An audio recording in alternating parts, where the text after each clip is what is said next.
Olá, bem-vindas e bem-vindos. Hoje o nosso encontro tem um tema fundamental para a educação brasileira, a educação básica, que é o nosso assunto hoje, que é a questão do financiamento. E, felizmente, nós contamos com pessoas que conhecem profundamente o assunto e podem nos esclarecer como está o financiamento da educação brasileira hoje, em meio à pandemia, como se pode pensar para frente um pouco e que futuro desejamos para o financiamento que garanta uma educação de qualidade, com equidade para todos. Então, nós temos a honra, sim, a alegria de contar com uma pessoa especial, extraordinária, que conhece muito, é o professor Henrique Paim Fernandes. Bom dia, Henrique, que alegria ter você conosco, pela amizade, pelo seu trabalho incrível. Você está bem? Está guardadinho aí? Seu som está sem som. Tem que Não, abrir tudo o bem. som. Eu queria cumprimentar aí o André, cumprimentar todos os que estão participando dessa live, parabenizar pela iniciativa, né? Muito importante essas discussões. E estamos aqui no Rio de Janeiro, com uma quarentena, no home office, mas trabalhando muito porque essas lives, webinars, tudo, acabam nos ocupando muito, mais as aulas e reuniões, mas está tudo bem, bem encaminhado.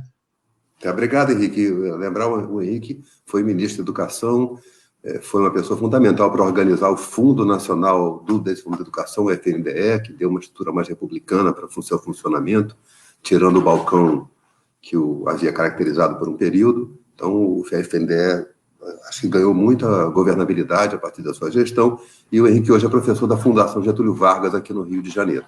Henrique, para conversar conosco, estava prevista a chegada do Fred Amanso, secretário estadual de Pernambuco, é um homem também responsável pela área conhece muito finanças do Estado, né? Já foi auditor do Estado, mas ele teve algum problema, não está chegando, não chegou ainda. Então eu vou convidar o Miguel Thompson, nosso diretor acadêmico, para participar da nossa conversa. Bom dia, Miguel, como vai você? Você está bem? Bom dia, André. Bom dia, Paim. A gente está muito orgulhoso de tê-lo aqui. E essa discussão de financiamento eu acho muito importante para os professores, né? Eu sempre discuto que a gente tem que assumir também a liderança da discussão política, econômica, né? Porque a partir da atuação nossa, a gente vem conseguindo muitas vitórias, como o piso salarial dos professores, né? Então, eu acho que a gente vai aprender bastante coisa hoje e espero que as pessoas que estão entrando se engajem nessa discussão. Não é chata, é uma discussão legal e que a gente vai engrossar a nossa voz como agente político e educador. Valeu, Miguel. Eu vou pedir licença a vocês, né? O Miguel, o Henrique e a Bia que nos acompanha, o Elton que está na nossa técnica. O assunto tem uma complexidade que nem sempre as pessoas conhecem. Então, eu vou gastar 2, 3 minutos aqui só para situar o que é educação, como é que é o financiamento da educação brasileira e por que a gente fala hoje que ela está passando por um momento muito difícil e muito crítico. Então, vocês me desculpem aí essa rápida exposição. A educação brasileira ela é dividida em 2 grandes blocos, né? A educação superior e a educação básica. A educação básica recobre da creche ao ensino médio. Vamos lembrar que o Brasil tem uma coisa muito importante na sua Constituição, que é a obrigatoriedade da escolarização das crianças e jovens de 4 aos 17 anos. Repara que coisa importante, né? O país tornou obrigatório, significa que as famílias têm que levar seus filhos e jovens à escola, e o Estado tem que oferecer gratuitamente as matrículas para essa população. No ano de 2019, o Brasil tinha 47,9 milhões, quer dizer, 48 milhões de estudantes da educação básica, né? Mais 8, quase 9 da educação superior. Hoje a gente vai falar de educação básica. Então, na educação básica, da creche ao ensino médio, a gente tinha praticamente 48 milhões de estudantes. Só para a gente ter uma ideia, essa população escolar ela é maior do que a população da Espanha, da população total da Espanha. É maior do que a população total da Argentina. Então, nós temos, nas nossas escolas brasileiras, né, da educação básica, um contingente extraordinário de pessoas, né? E desses 48 milhões, 39 estão na escola pública e 9 nas escolas privadas. Então, 38,5, quer dizer, 39 milhões de crianças, jovens, adolescentes, diariamente frequentavam nossas escolas, incluindo aí educação de jovens e adultos, educação do campo, educação indígena, educação quilombola, educação especial, educação técnico-profissional, esse conjunto todo. Como é que se financia esse sistema? Então, é muito importante lembrar, o Brasil criou um sistema de financiamento muito elogiado mundialmente, criou em 96, no governo Fernando Henrique Cardoso, que foi o Fundef, que era o Fundo de Desenvolvimento e Manutenção do Ensino Fundamental. Em 2006, aliás, o Paim já trabalhava no MEC, foi um dos articuladores desse processo, o Fundef terminou, ele tinha um prazo de validade, terminou, e criou-se o Fundeb, o Fundo de Desenvolvimento de Educação Básica, ampliando o público atendido e ampliando os recursos. Como é que são montados esses recursos para financiar a educação pública brasileira? O Fundeb é um modelo muito interessante, ele aprofundou, desenvolveu esse modelo, né? O modelo é o seguinte, a Constituição de 88 determinou que estados e municípios reservem 25% de um conjunto de impostos para aplicar em educação. Então, 25% dos impostos, de um conjunto de impostos do Estado e do município, vão para a educação. De que maneira? 5%, Estado e município aplicam em educação como quiserem. 20%, né, eram 25, 5 de um lado, 20 vai compor um fundo. Então, naquele Estado, eu sou do Rio de Janeiro, o Rio de Janeiro tem 92 municípios, os 20% dos 92 municípios, mais o 20% do Estado, formam um bolo, né? Um fundo. E esse fundo é repartido entre as matrículas, de acordo com o número de matrículas de cada município e do próprio Estado. Isso foi muito importante porque estimulou a busca dos alunos. Então, nós temos um fundo constituído por estados e municípios e, além disso, a União tem que completar com 10% do valor do fundo. Para a gente ter uma ideia do volume de recursos, foi, em 2019, em torno de 150 bilhões de reais destinados à educação. Mas como o Brasil é grande, e a população, como nós vimos, quase 39 milhões de estudantes de educação básica, o valor por aluno ano em 2019 foi de R$ 3.044. Só para quem está nos acompanhando fazer uma conta, né? Cada estado e cada município trabalhou com em torno de, alguns têm aqueles 5% próprios, que eles podem aumentar, mas o valor mínimo por aluno no Brasil, em 2019, era R$ 3.044 por ano. Aí a gente conhece o valor das matrículas, das mensalidades de estudantes em escolas privadas, escolas de elite. Em torno de R$ 2.000, 2.500, 3.000. Então, repara, a educação pública, ela tem um valor anual por aluno de R$ 3.044. Portanto, o debate sobre gestão escolar na educação pública tem que ser muito cuidadoso. O que você faz com esse valor por ano? Então, é muito importante a gente ter essas dimensões para poder entender o problema. E a questão é como todo financiamento decorre de impostos, as atividades econômicas estão declinando pela pandemia ou paralisadas, a arrecadação de impostos cai. Então, a questão é isso que nos traz hoje essa conversa. Como está hoje o desenvolvimento do financiamento da educação, o que está sendo possível fazer e o que a gente pode pensar para frente. Então, desculpe ter me alongado aí um pouco, mas espero ter contribuído para que as pessoas tenham visão da relevância desse tema. Então, Henrique, eu vou pedir a você que nos ajude a pensar o seguinte, você conhece muito o financiamento da educação brasileira, esse financiamento já era um pouco insuficiente, né, apesar de ser uma elevada proporção do PIB, e agora a gente enfrenta dificuldades. Dá um quadro para a gente do que era e do que está hoje, depois a gente conversa um pouco do futuro, mas um pouco o que era e o que está hoje, por favor. Bom, obrigado, professor André, né, pela sua explicação. A gente já vê que é um grande professor pela didática da explicação sobre financiamento nacional no Brasil. Mas, na realidade, assim, nós tínhamos, né, até há pouco tempo, um padrão de financiamento da educação brasileira que estava calcado em três questões, três elementos centrais, né, três características centrais. A primeira delas é uma obrigação e vinculação de receitas, né, que exatamente foi explicado pelo professor André, associado ao que está previsto na Constituição, que são os mínimos constitucionais, né, que gera os recursos de manutenção e desenvolvimento do ensino. Então, na realidade, isso compõe, né, um conjunto de recursos muito importantes, que representam aí em torno de 80% dos recursos que são aplicados na educação brasileira, né, na educação básica brasileira. E, obviamente, que esses recursos estão muito sujeitos à questão dos ciclos econômicos, né?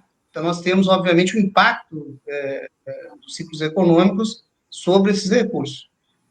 Um outro aspecto, outra característica, é exatamente o que nós chamamos de uma garantia de um valor por aluno, né? Que isso é definido através do Fundeb, né? Que determina aí esses valores que foram apresentados pelo André, que estão vinculados à educação. Quer dizer, a gente garantindo o mínimo, né? Nós temos uma outra característica, que é exatamente essa questão da política redistributiva, da busca da equidade, de redução das desigualdades entre os estados, onde a União entra com recursos para exatamente complementar recursos naqueles estados que não atingem esse valor mínimo, né? Então, nós temos uma política que é de redistribuição e temos uma política que é de equidade em torno da questão da distribuição de recursos. Isso fez com que nós tivéssemos uma redução expressiva de desigualdade, de diferenças, né, entre os estados mais pobres e os estados mais ricos. Aí nós pegamos os estados do Nordeste, pegando como exemplo Maranhão, comparando com São Paulo, nós temos uma diferença aí de 50% no início lá da implementação do Fundeb, de diferença entre os valores, para 80% de diferença desses valores entre o valor mínimo já complementado para o Fundeb de São Paulo com o Maranhão. Então, isso foi muito importante. Agora, nós já estávamos, antes da pandemia, sofrendo algumas alterações nesse modelo, né, nesse padrão de financiamento, que estão associados à Emenda Constitucional 95, né, que, de certa forma, afeta as vinculações constitucionais associadas à União, né, tira essa obrigação de 18% sobre as receitas de impostos e acaba afetando aí também os recursos do âmbito do Ministério da Educação, e aí coloca isso como um reajuste a partir de 2017 pelo IPCA, né? Então, nós vamos ter ao longo do tempo uma redução. Embora nós tenhamos uma característica na educação que os custos fixos são muito elevados e estão vinculados muito à questão de pessoal, então, mesmo com essa desobrigação, vamos dizer assim, a União acaba investindo mais em educação em virtude dessa obrigação com a questão de pessoal, vinculado especialmente à rede federal. E as despesas obrigatórias também dos programas de assistência. Um outro aspecto também que influenciou nesse processo é o fato de nós termos uma revinculação da DRU, né? Porque lá em 2009 nós tínhamos aprovado uma emenda constitucional, a Emenda Constitucional 59, que ela desvinculava, retirava a educação da desvinculação das receitas da União, né? E aí nós vimos, posteriormente, essa revinculação, aumentando, inclusive, dos patamares anteriores de 20% para 30%. Né? Então, isso, de certa forma, também impactou esse modelo. E um outro aspecto importante é que, nesse modelo que nós temos, especialmente do financiamento do Fundeb, na complementação da União, os recursos da educação não poderiam ser utilizados. Então, de certa forma, nós aumentamos os recursos de complementação da União via Tesouro Nacional, porque também o MDE só poderia ser investido 30% dele na complementação do Fundeb. E o que a gente tem visto nos últimos anos, especialmente nos últimos 2 anos, é que a União está utilizando uma fonte que seria adicional, né, para complementar essa questão do Fundeb, que são os recursos dos royalties do petróleo. Eles acabam aplicando também esse recurso sobre a questão da complementação da União, substituindo a fonte 100 do Tesouro Nacional pelos royalties do petróleo. Então, esse recurso que eventualmente seria novo né, ele acaba sendo utilizado pelo Tesouro Nacional para fazer essa complementação. Então, de um modo geral, nós fomos muito afetados por esse padrão de financiamento que a gente sempre teve, né? E obviamente, né, o que vai acontecer é que a gente vai, né, certamente ter um impacto sobre isso, de modo que nós temos hoje uma situação que é a Covid, né, que vai afetar diretamente essa situação que nós temos, esse padrão de financiamento. E nesse sentido, nós temos uma situação onde a pandemia, né, ela vai afetar diretamente essas receitas. Então, o primeiro, o que nós precisamos fazer? É indispensável que a gente venha a ter a votação do Fundeb, de modo a tranquilizar os municípios brasileiros em relação à questão do financiamento para 2021. Né? É fundamental que a gente tenha isso.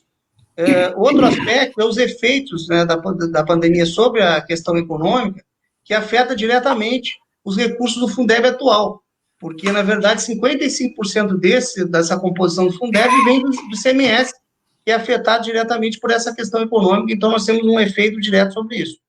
E o outro aspecto é que, na verdade, hoje, né, no Ministério da Economia, nós temos uma política ortodoxa e que trabalha fortemente para a desvinculação dos recursos da União. Então, quando nós vimos essa proposta, né, de ajuda financeira a estados e municípios, no valor aí de 60 bilhões, o que foi feito? Nós tivemos uma desvinculação, uma desobrigação, vamos dizer assim, de aplicação na educação dessa ajuda financeira.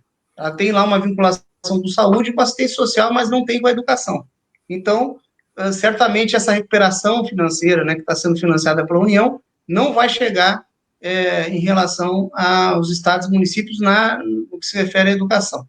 Tá? Então, um quadro bastante complexo, e para ilustrar isso, o que nós queremos trazer aqui? Uma perspectiva de perda, né, somente no mês de abril, nós tivemos, no caso do Fundeb, uma redução de 3 bilhões em relação aos repasses do Fundeb. Né? Então, isso foi um impacto muito, muito grande, o que representa em torno de 22% comparado com 2019. Né? Então, é bastante preocupante. E, por outro lado, no caso do salário educação, nós vamos ver que vários estados, né, nós estamos tendo perdas em abril também, significativas, chegando a quase 40% de redução. Por quê? Porque nós temos também uma situação econômica que afeta diretamente a questão da massa salarial. Só para você ter uma ideia do impacto disso, né, nós temos várias situações onde, embora nós tivemos esse crescimento muito grande da economia informal, mas várias das pessoas da economia informal estão deixando de procurar emprego. Né? E, portanto, nós temos uma redução da população economicamente ativa. E o que aconteceu recentemente foi que nós tivemos uma estatística demonstrando um aumento da renda média, porque, na verdade, não está associada à questão especificamente da questão da renda, mas sim associado ao denominador, que é exatamente a questão da população economicamente ativa. Né? Então, assim, são situações bastante preocupantes, e estudos já mostram, né, no caso do Instituto Unibanco e do Fineduca, né, nós temos um cenário, né, onde possivelmente nós vamos chegar em uma perda de 9 a 27 bilhões, no caso do Instituto Unibanco, e uma perda em termos percentuais de 8% a 25% nos 3 cenários que eles estão trabalhando. E no Fineduca, nós estamos falando aí de uma perda que vai em torno aí de 12 bilhões a 57 bilhões de perdas projetadas. Né? Então, é uma situação bastante difícil, mas, obviamente, que, por outro lado, as secretarias elas vão ter que se organizar mais, trabalhar mais fortemente no planejamento para enfrentar essa situação da pandemia. Poxa, Henrique, que explicação rica, boa, detalhada, muito importante. Eu queria destacar isso, vivendo um cenário de extrema apreensão no campo da educação, do ponto de vista do seu financiamento, um financiamento que já não era exatamente nos padrões necessários, mas que vinha crescendo ao longo do tempo, né? E agora a gente vive essa expectativa, né?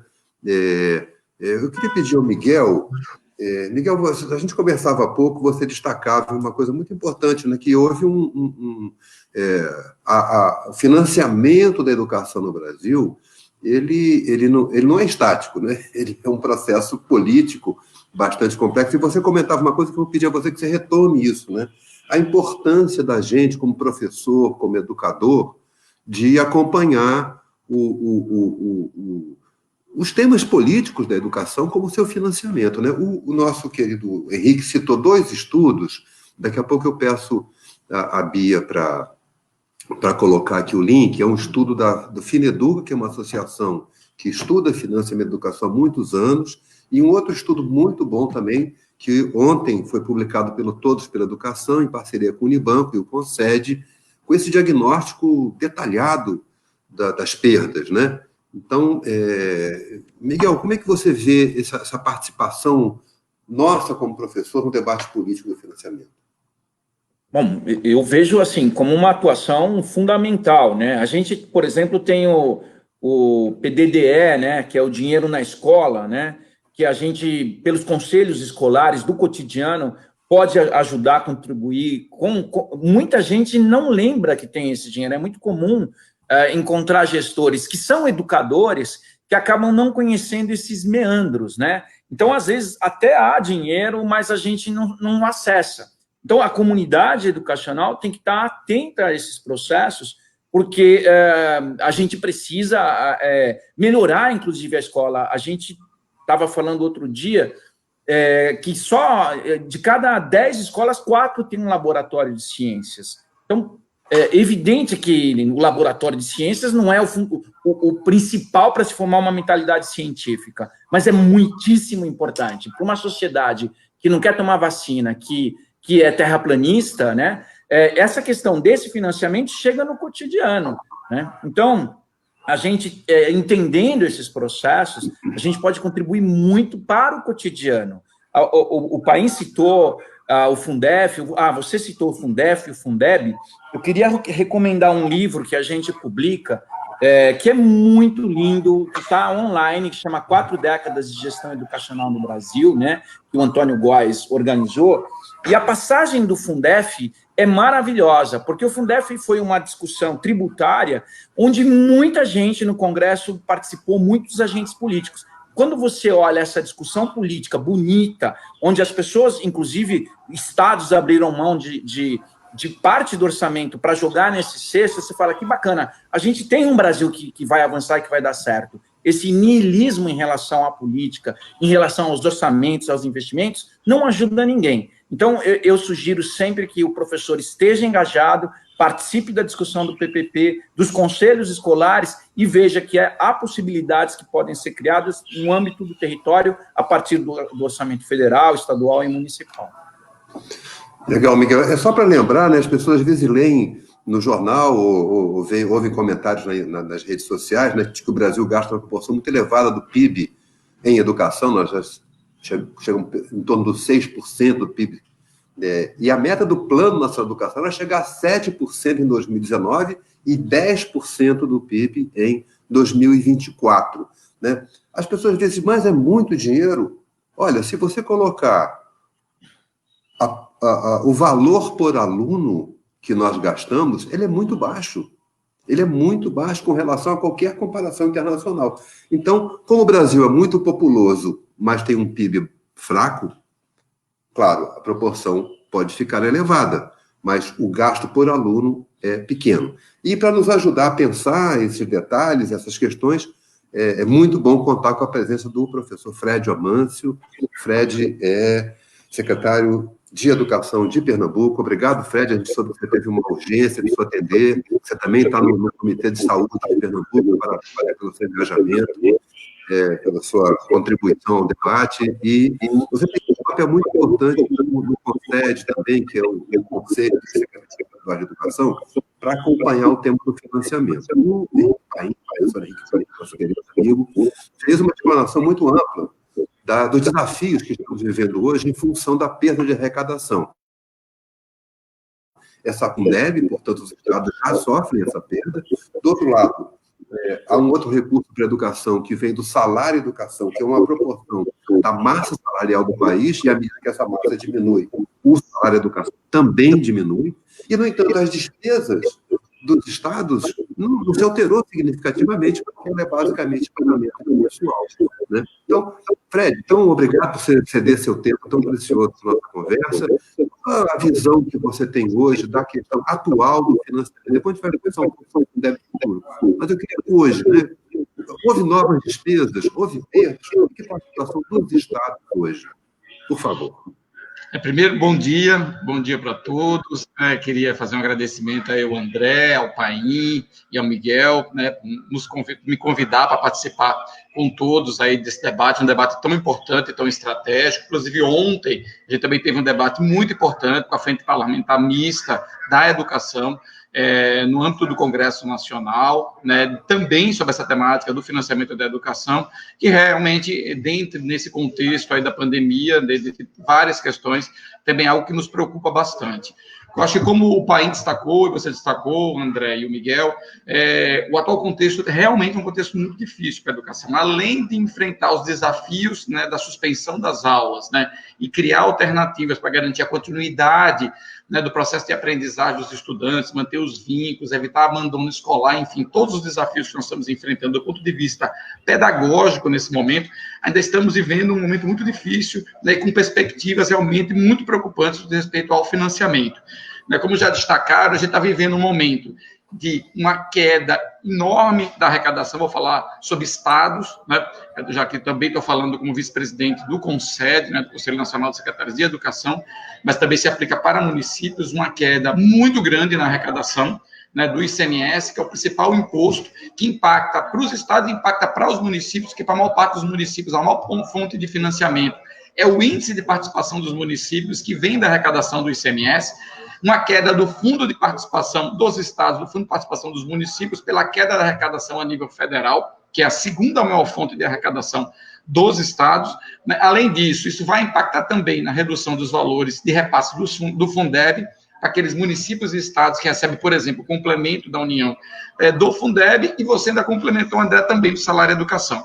Então, você tem uma redução decorrente, né, do contexto da economia muito difícil. Em paralelo a isso, exatamente pelo contexto da pandemia que nós estamos vivendo, né, e a grande prioridade no país como um todo, eu diria no mundo todo, é cuidar das pessoas e salvar vidas, né, neste momento da pandemia, né. Então, a educação, né, que nunca foi colocada no Brasil como sua grande prioridade, ela sempre estava disputando com outras áreas, né, e eu sempre costumo dizer, né, e eu já fui secretário de Planejamento daqui do estado de Pernambuco, também secretário de Saúde, e a gente, historicamente, né, para aqueles que não conhecem as finanças de estados, então, cerca de pouco mais de 70% de todos os gastos dos estados envolve 4 grandes áreas, que é saúde, educação, segurança, né, área de defesa social, de segurança pública e área de assistência social.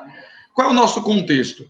A saúde é a grande prioridade, né, e, pelo contrário, não só tem um patamar alto já de gastos, mas está ampliando os gastos decorrente da necessidade, né, que a pandemia está impondo, né, de contratação de pessoas, compra de equipamentos, compra de insumos e tudo mais. Outra coisa, a área de assistência social, para dar atenção, especialmente às populações mais vulneráveis, aqueles que mais precisam, também estão precisando, também está sendo ampliados os gastos nessa área. A segurança, que dá suporte para que isso tudo funcione dentro de um mínimo de tranquilidade, também está com os gastos mantidos. Então, todos imaginam qual é a área que está sofrendo mais restrições financeiras, é a área de educação. Então, no atual contexto, nós já enfrentamos isso, e com uma perspectiva aqui preocupante, não apenas para esse ano de 2020, para o ano, mas também para o ano de 2021. Então, esse é um ponto extremamente importante. Então, é por isso que a gente tem defendido tanto no âmbito do CONSED, que a gente tenha também um olhar para a educação, porque ela também diz respeito a garantir vidas, a salvar vidas, não apenas no imediato, né, mas para a garantia do futuro, né, do nosso país, né, e a educação pode ser aquela que vai ajudar o país a dar um salto, como aconteceu com outras nações, por exemplo, logo após as grandes guerras mundiais, né, a educação foi colocada como um vetor de transformação e de crescimento. mas isso vai precisar ter um olhar do ponto de vista de investimento. Então, você está só um dos pontos de defesa, além, a gente vai falar daqui a pouco isso, além da aprovação do novo Fundeb, que é, por exemplo, nesse auxílio emergencial a estados e municípios, um ponto que o Concede vem defendendo fortemente é que esses valores sejam incluídos também para efeito do cálculo, né, do percentual obrigatório dos 25%, né, dentro do cômputo lá da receita corrente líquida, de forma que a gente possa garantir também uma parte desse recurso para apoiar a educação, que vai exigir investimentos importantes nesse contexto de pandemia também. Poxa, ótimo, Fred. Você nos deu um quadro bastante complexo, porque, em geral, nós, professores, e o Miguel chamou a atenção, a gente está muito mais preocupado com a dinâmica didática da sala de aula, com o ambiente da escola, e não tem essa visão de conjunto nem na nossa área e nem do lugar da nossa área no conjunto do orçamento do Estado. Então, acho que deu uma contribuição muito grande para a gente entender essa lógica. E há um argumento que era importante a gente enfrentar, é que comenta-se que a questão no Brasil da educação não é recurso, é gestão. Tem que melhorar a gestão. Como o Paim é o meu mestre em gestão, né? Ele conhece muito, queria pedir ao Henrique, como é que esse dilema e essa tensão entre gestão e financiamento da educação brasileira? Qual é a sua visão sobre essa tensão? Olha, eu sempre trago um elemento importante que foi trazido aí foi apresentado, né, recentemente pelo Andréas, que é o nosso responsável por educação na OCDE, que teve no Brasil ano passado, no final do ano passado, e deu uma entrevista para a Folha de São Paulo, onde ele dizia o seguinte: o Brasil é o país que mais avançou em termos de financiamento da educação, mas continua sendo, né, um dos 3 países que tem o menor investimento em educação. E, ao mesmo tempo, apresenta um desafio muito grande em relação à gestão. Então, com isso, na verdade, o que a gente verifica? Nós temos, no Brasil, né, um crescimento importante dos valores, né, especialmente em função desses recursos da União, da melhoria da situação econômica nos últimos anos, que, de certa forma, impactou a questão das receitas dos estados e municípios, e nós chegamos a triplicar o valor de investimento por aluno da educação básica.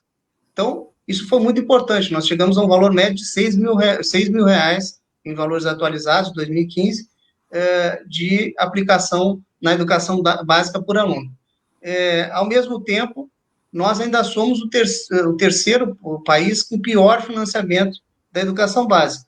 E apresentamos uma assimetria, né, em termos de gestão educacional. Quando nós verificamos valor por aluno comparado com desempenho, né, com o IDEB especialmente, o que a gente percebe? A gente percebe que há uma variação muito grande. Nós temos estados com valores por aluno baixos, um desempenho educacional excepcional, né? Inclusive em termos de inclusão educacional, não só na questão da aprendizagem. E, por outro lado, nós temos, às vezes, municípios que têm um valor por aluno elevado e que têm um desempenho baixo. Então, assim, isso demonstra que, de fato, nós temos um desafio importante na questão da gestão, a gente precisa avançar muito. E um outro olhar que a gente percebe é o seguinte: quando nós vamos ver a aplicação desses recursos, né, nós vamos ver que nós avançamos muito em alguns aspectos. Por exemplo, eu sempre trago essa informação, nós tínhamos lá em 2006, 2007, em torno de 20 mil escolas de ensino médio. Nós chegamos já agora em 28 mil escolas de ensino médio, ou seja, nós tivemos um acréscimo de 8 mil escolas de ensino médio no Brasil inteiro. Eu sempre trago o caso do Piauí, onde o governador lá colocou como uma meta colocar escolas de ensino médio em todos, o que foi muito importante, né? Colocou escolas de ensino médio em todo o país, em todos os municípios do Piauí. O exemplo do Ceará, onde teve lá um desafio de construir 140 escolas de ensino médio integrado, né? O próprio estado de Pernambuco, né, que colocou já 50% da sua rede, aqui o Fred, como ensino médio de tempo integral. Então, nós tivemos um avanço expressivo, né, com esse aumento de recursos e de investimentos importantes, que a gente precisa levar em consideração. Mas a gente percebe ainda, em função da natureza, da estrutura das secretarias, que boa parte desse recurso está sendo investido ainda, né, em questões que não estão associadas diretamente à questão da aprendizagem, né? Isso está muito associado ao desafio das secretarias de ter uma gestão voltada para a aprendizagem. Nós temos poucos estados e municípios que trabalham com essa visão de gestão voltada para a aprendizagem, e aí nós temos, claro, os custos fixos de pessoal, nós temos as questões de logística, de administração, que acabam, de certa forma, não só ocupando a agenda dos secretários, como também ocupando o orçamento desses estados e municípios. É uma visão muito, muito rica, e é legal as pessoas lembrarem, né, que o país desse tamanho, com essa complexidade, qualquer frase generalizante é uma frase que vai esbarrar na diversidade das situações brasileiras. Eu vou pedir ao Fred, o Fred, como ele comentou, né, ele já foi o gestor da área de planejamento, já trabalhou na área de saúde, trabalha agora em educação. Como você vê, Fred, esse binômio financiamento e gestão?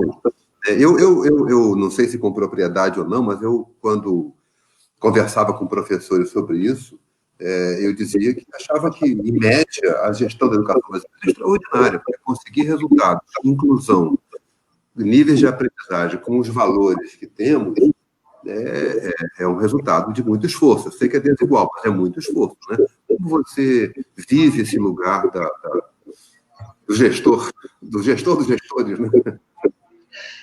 Bom, eu acho que tem 2 pontos que eu queria resgatar, né, primeiro que você colocou, André, sobre a questão do percentual do PIB, né, muito se fala, né, de que, com relação ao investimento em educação no Brasil, que já está próximo aí dos 6% do PIB, comparável com outros países, mas você destacou muito bem, quando a gente transforma e faz o cálculo per capita, o Brasil tem um investimento ainda muito baixo, no que diz respeito ao investimento per capita, ou seja, investimento por estudante, quando comparado com outros países, né, e não só os países desenvolvidos em relação a outros países. E tem um outro detalhe que é importante a gente destacar. Desses 6%, a parcela, né, que é investida em educação básica, esse 6% é educação como um todo, né? Em educação básica é pouco menos de 4%, é da ordem de 3,8%. O restante, né, para chegar próximo dos 6%, é investido no ensino superior, porque o Brasil tem uma característica que difere da maior parte dos países do mundo, que também tem um investimento muito grande no ensino superior público, gratuito, né?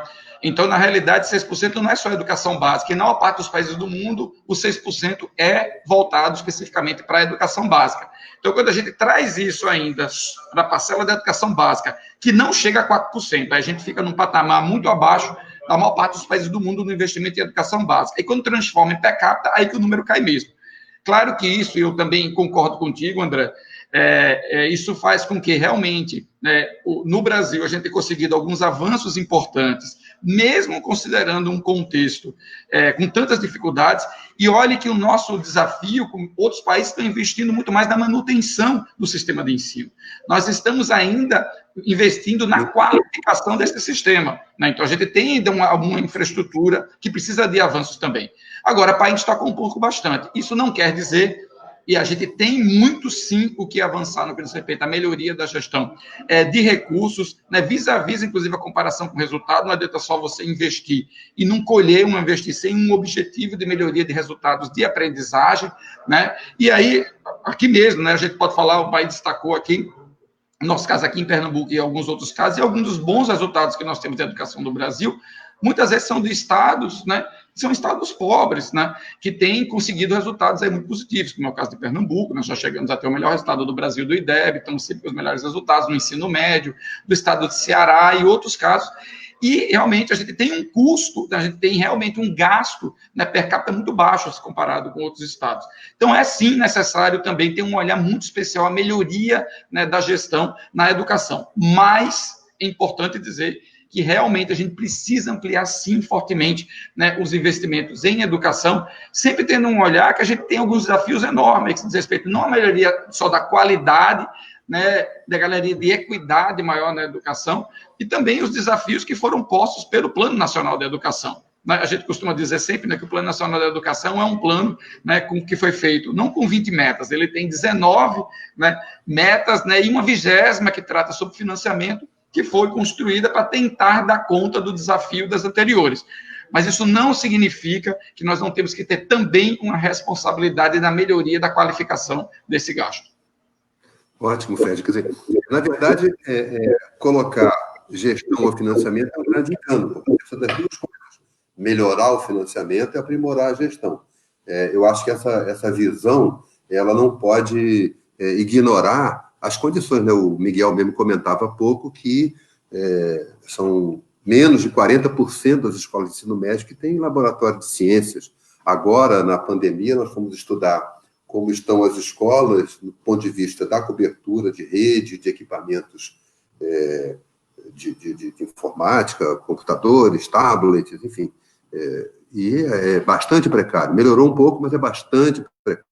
A rede das escolas, por exemplo, não atende os alunos, apenas 20% das escolas que têm internet, essa internet é acessível aos estudantes. Então, não apenas gestão resolve o problema. Se você for olhar a parte esportiva, quadras cobertas também são minoritárias. Se você for olhar uma coisa fundamental, que são salas de leitura e bibliotecas, elas nas escolas municipais também são minoritárias. Portanto, o Brasil precisa de investir muito em educação e investir com foco no acolhimento dos estudantes e a garantia da aprendizagem. Nós temos aqui uma pergunta que a Bia me informou. Bia, você pode apresentar para a gente esse debate? E depois eu chamo o Miguel para nos ajudar a interpretar essas questões. Olá, bom dia a todos. Bom dia. Muitos professores e professoras aqui online, André. Muita gente falando que está aprendendo muito com esse debate, buscando mais informações, tá uma coisa muito bacana aqui nos comentários. Vocês falaram agora sobre o PNE, então eu vou trazer uma pergunta da Gemília, que ela quer saber o posicionamento de vocês acerca do cumprimento do PNE e como os municípios deverão enfrentar esses desafios, né, com essa redução dos investimentos.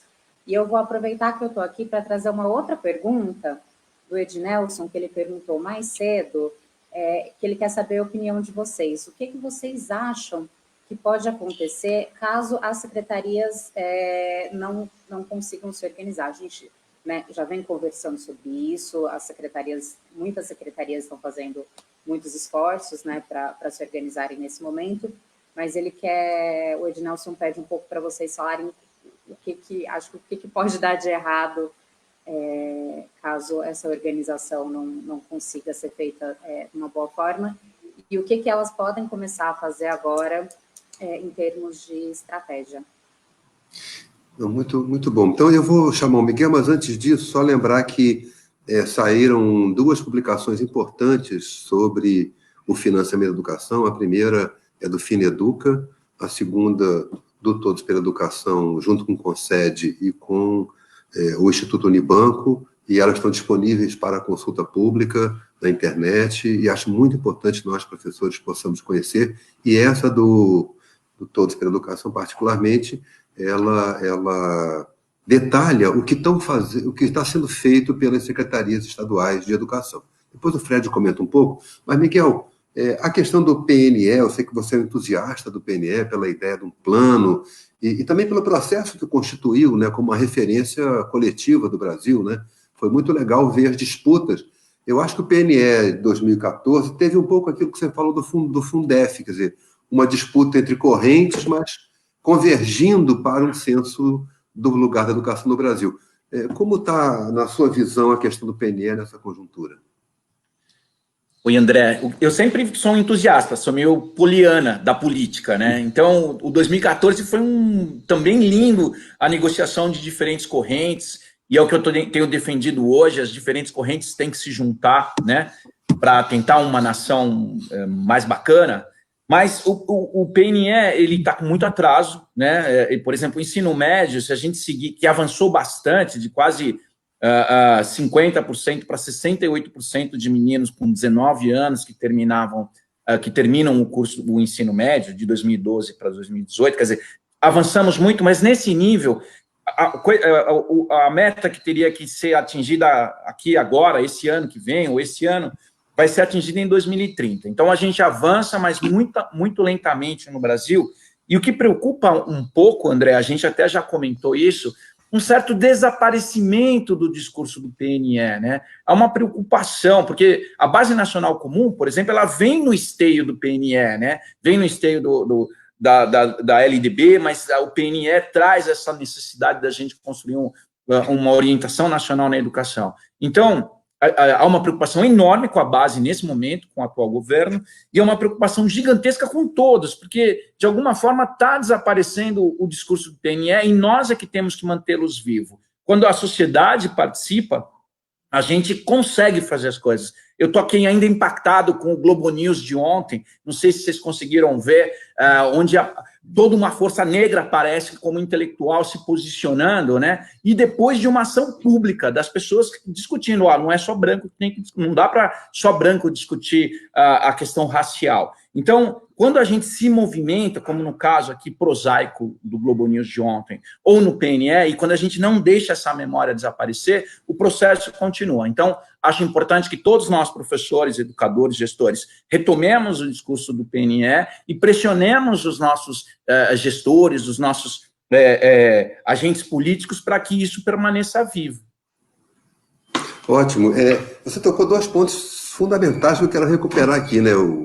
E aí, publicamente, agradecer ao Henrique Paim, porque quando ele era o secretário executivo do MEC, ele orientou, determinou e logrou o resultado da tradução da História Geral da África, 8 volumes que a Unesco tinha preparado ao longo dos anos 90, né? E era um estudo feito pelos historiadores e pesquisadores africanos, e com o Henrique Paim o papel de trazer essa publicação para o Brasil, em parceria com a Universidade Federal de São Carlos, nosso querido intelectual, sociólogo Walter Silvério, e, além disso, 2 volumes que trazem uma síntese dos 8 e um material específico para a educação infantil, tudo disponibilizado gratuitamente para fortalecer a luta e o combate ao racismo no Brasil por meio de uma informação consistente, original, da própria África, dos historiadores. Então, de fato, há um movimento de mudança, e o PNE tem um lugar nessa mudança. Henrique, então eu queria passar para você e pedir a você para situar como você vê a questão do PNE hoje, né? E nós estamos quase já chegando ao fim, infelizmente. Eu te pedi para você falar também do Fundeb nesse momento, né? O PNE como eu confesso que eu tenho uma tristeza grande, porque eu achei que quando o PNE foi aprovado, ele dava uma bússola para o país, né? Dentro, há contradições, mas faz parte ter contradição. Eu não tenho problema com contradição, isso faz parte da vida, né? Mas eu me lembro da conversa com o ministro Fernando Haddad, que dizia, olha, as metas do PNE são obrigações do Estado, as estratégias são disputas de governo. Então, há lugar para todo mundo dentro do PNE, mas ninguém previa que o PNE fosse desaparecer do debate educacional brasileiro. Como você vê o PNE e o Fundeb nessa situação?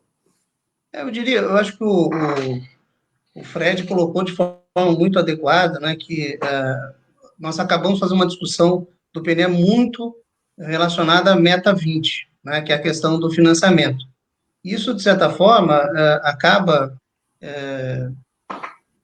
fazendo com que as outras metas, que muitas vezes não dependem de recursos financeiros, né, elas acabam ficando de lado.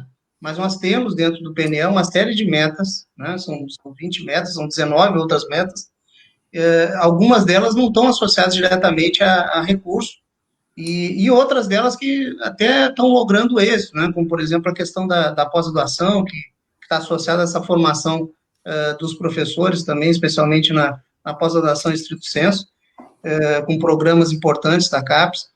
Mas isso, na verdade, né, a gente precisa também falar de um lado positivo, é que nós temos um avanço expressivo na reprodução, né, do PNE, um alinhamento com o PNE, de planos estaduais e municipais que nós não tivemos lá no período do outro PNE, né, que foi o PNE que foi feito lá no início do século, onde nós não tivemos, né, apenas 1/3 dos municípios tiveram a reprodução dos planos municipais de educação.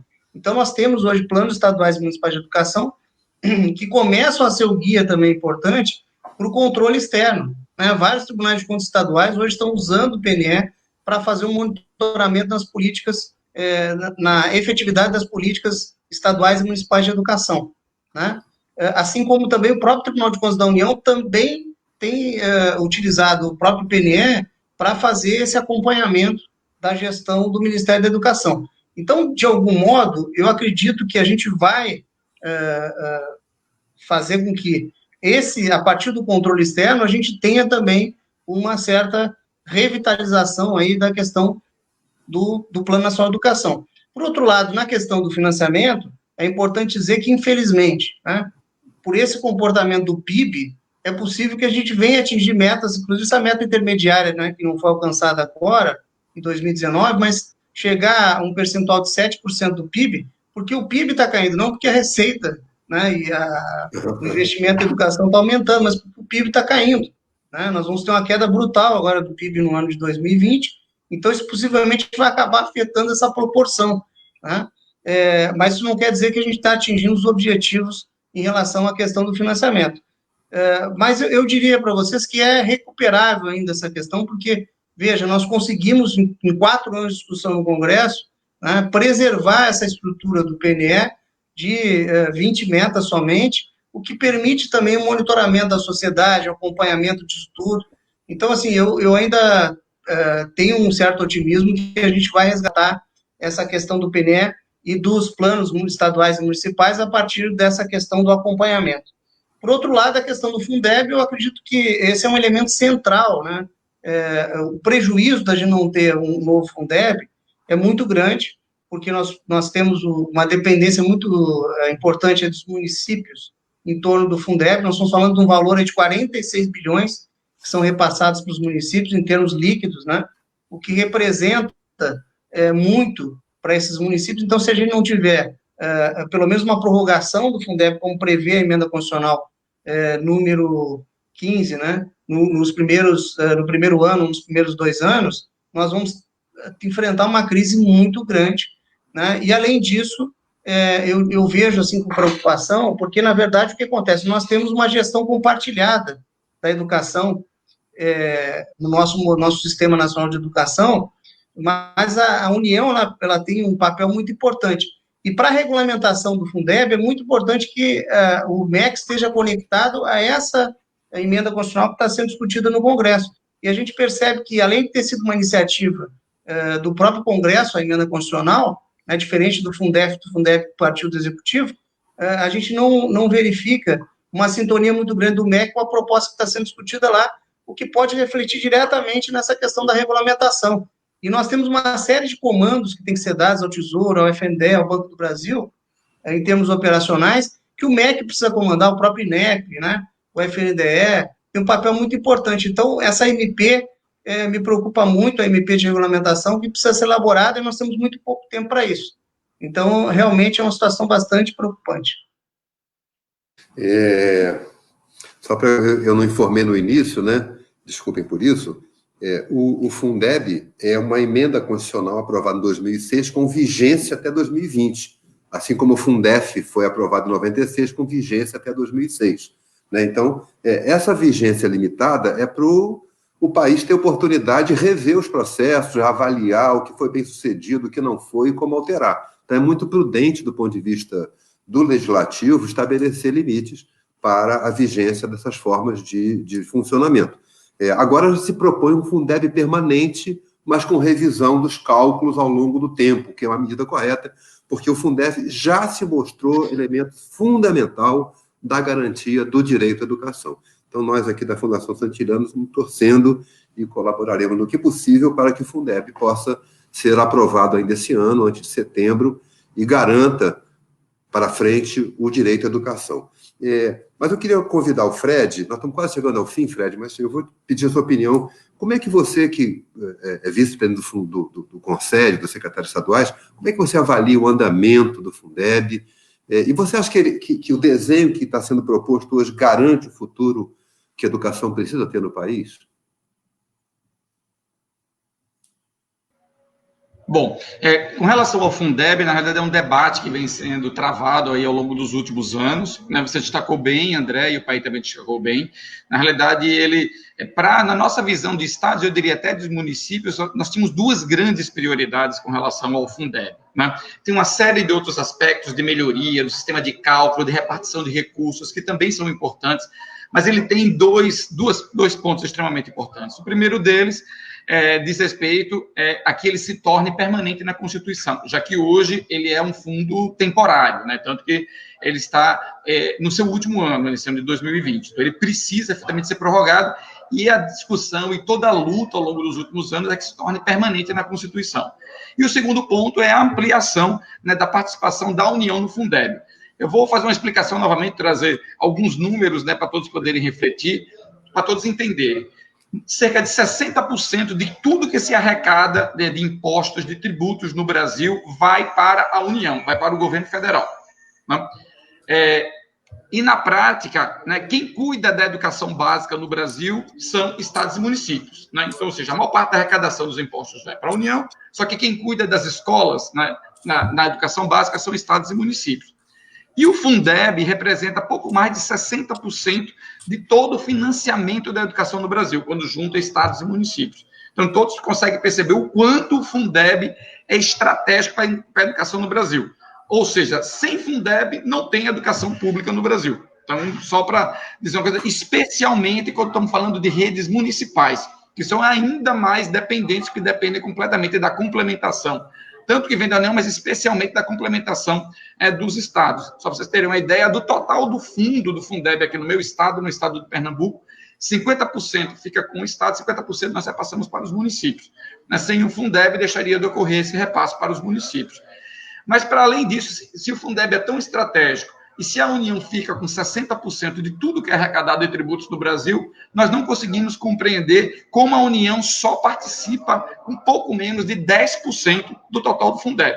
Então, o Fundeb é a principal fonte de financiamento do Brasil, e a União só está participando, né, com pouco menos de 10% disso. Então, o nosso sonho, né, nossa luta no início era até que a União tivesse um percentual maior, né, chegasse a 40% do Fundeb, já que ela arrecada a maior parte dos tributos. O que foi possível, a construção que foi possível política para esse ano, foi uma ampliação dos atuais 10% para 20%. Né? Em março, ele chegou a ser pautado, né, para ser votado na comissão especial, e em seguida, né, com um compromisso, né, do presidente Rodrigo Maia, que estava comprometido com votar, a gente estava na iminência de votá-lo em março, né, tudo bem articulado nesse sentido, né, com o Congresso. Infelizmente, né, veio a pandemia, né, e tumultuou, né, todas as discussões e toda a pauta, né, enfim, e o Brasil entrou, né, numa pandemia sob diversos aspectos, né, ou seja, a pandemia não afetou só a saúde, né, afetou várias questões aqui no país. E aí a gente está realmente agora numa luta enorme, numa mobilização grande no Congresso, porque o Fundeb é estratégico para a educação do Brasil. Não dá nem para a gente pensar na sequência, não é nem melhoria, em PNE, em nenhum disso, se a gente não tiver a continuidade do Fundeb. E a gente precisa ter esse olhar diferenciado. Então, um primeiro passo de apoio. E se antes ele já era necessário, agora com a pandemia, é que realmente ele se tornou mais estratégico, não só a presença do Fundeb, mas que a gente possa ter uma contribuição maior da União. E olha que a proposta previa que isso se daria ao longo de 6 anos, seria gradual a ampliação da participação da União. E ainda assim, né, quem vai continuar contribuindo fortemente com o Fundeb são fortemente estados, né, que vão continuar contribuindo com cerca de 60% do Fundeb, e municípios. Mas ele é estratégico para qualquer plano, para qualquer sonho que nós tenhamos para a educação do país no futuro. Querido Miguel, estamos chegando aqui ao fim. Queria pedir a você para nos dar uma esperança, como você se autodenominou hoje, apoliana, da educação, seu otimismo, e esse é um otimismo verdadeiro, um otimismo de trabalho. Ajuda a gente, Miguel.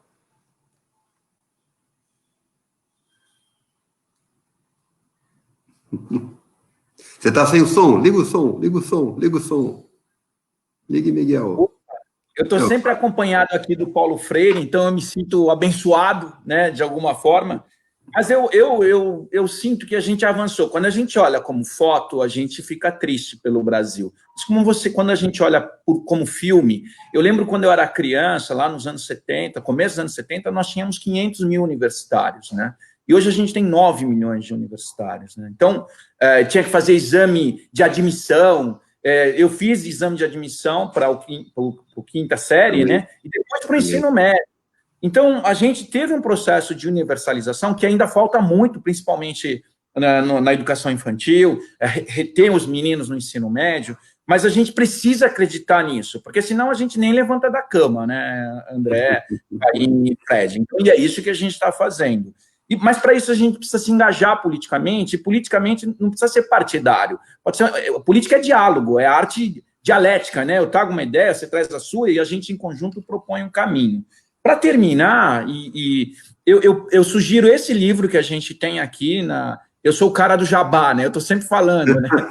Esse livro é maravilhoso, pessoal. O André tem um texto, o Paim também tem um outro texto aqui, e ele ensina muita coisa de política pública, tá? Então, eu sugiro que você se interesse, que você curta discutir políticas públicas, curta educar com o Paulo Freire, mas a gente não pode abrir mão da nossa ação política cotidiana. E é por isso, e acho que a gente está avançando, sim.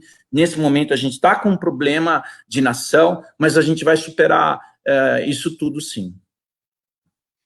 Miguel, nós estamos, então, agora encerrando, completando uma hora de conversa. Como vocês viram, é apenas o início, uma conversa muito importante. Nós precisamos nos apropriar desses temas, né? Eu sei que, para nós, professores, as exigências são muito, mas o nosso perfil profissional deve ser o perfil da curiosidade, do interesse e do compromisso com a nossa profissão, né? Com a nossa profissionalização. Então, eu quero muito ao Paim, agradecer muito ao Fred Amâncio, ao Miguel, nosso amigo, e trabalhamos juntos, agradecer ao Elton, que está na técnica, a Bia, que lê conosco, que acompanha o debate, e dizer que eu queria muito voltar a esse encontro, Fred e Paim, daqui a um período, porque nós falamos muito pouco do que está sendo feito hoje pelas secretarias, né? O Henrique tem acompanhado também muito de perto alguns estados. Não é verdade que haja uma paralisação, não é verdade, há muito empenho, há muito esforço. Ele pode não ser bem sucedido sempre, mas eu acho que a tarefa do educador, e aí homenageando o Paulo Freire, pernambucano, de quem o Fred tanto se orgulha, né? Hoje é uma atitude de educador que eu acho que a gente precisa ter, né, de procurar os estudantes, manter o vínculo e ajudar a atravessarmos esse momento. Então, muito obrigado a vocês todos, é uma honra para nós contar com a presença de vocês, a contribuição, os argumentos, e eu espero que quem nos acompanhou tenha a mesma sensação de que faz parte hoje do esforço brasileiro de garantir o direito à educação. Obrigado, boa tarde a todos. Valeu.